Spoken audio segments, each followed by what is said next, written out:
Hello, welcome back. My name is Dr. Giuseppe Paladini. Today we're going to talk about holidays and what it means for a business owner or for normal people that don't have a business, how they feel about going on holiday.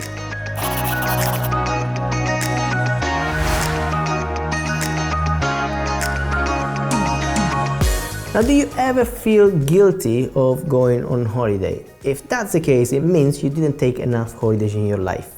And my advice to you is take that break, because if you don't take that break, your brain will buzz for overwhelm and you will get stressed and you will get frustrated and you don't understand that you actually need a break.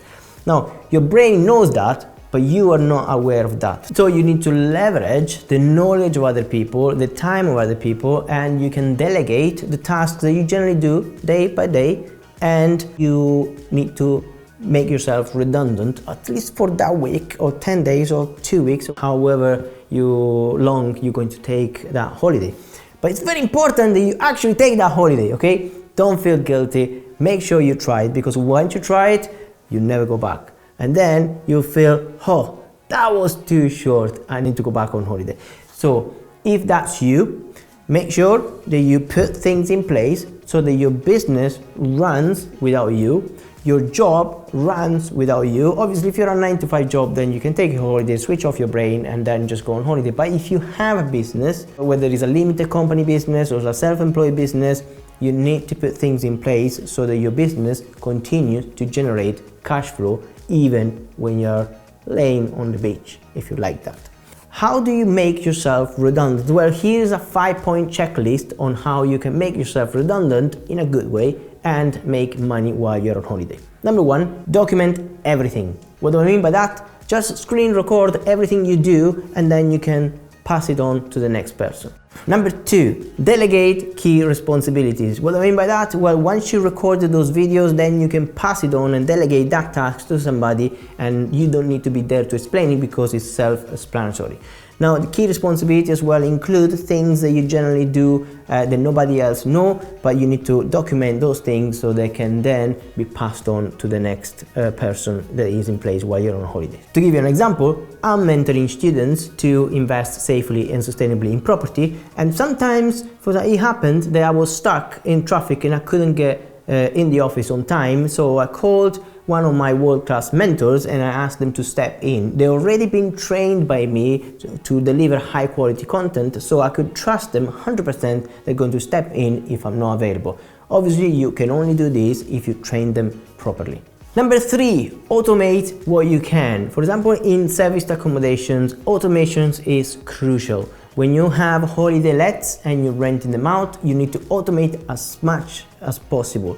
One thing could be check-in instructions, check-out instructions, Wi-Fi password, cleaners, and any parking information, any information the guests might need that don't require you to send them over. So the more you automate, you can use AI nowadays, and the more you will be free to enjoy your holiday. Number 4, create an emergency escalation plan, which means that if X happens, then Y will be the solution. And you need to create a manual. Doesn't need to be like 400 pages. You just need to be able to produce a checklist with like a flow chart with arrows to say, if this one happens, this person is responsible for this, which means this person can then do their job.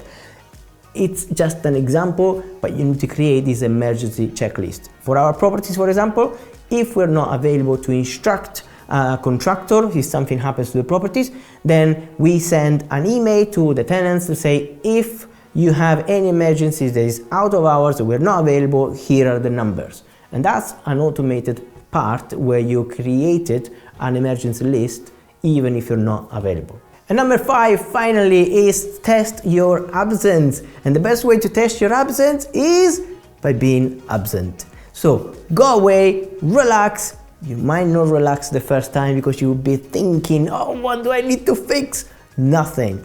What you need to do is to prepare a list of things that didn't work while you were away, that required your attention. When you come back, you automate those tasks so the next time you go on holidays, you will have less tasks to fix, and so on, until you can go on holiday for 10 times a year if you like, and not worry about anything that's running into your business. So make sure you delegate that part, you automate it, but also that you have everything in place so you can just relax. So I hope this video has been useful, quite short, but it's an important message. Take that break because your brain needs it and your body will thank you.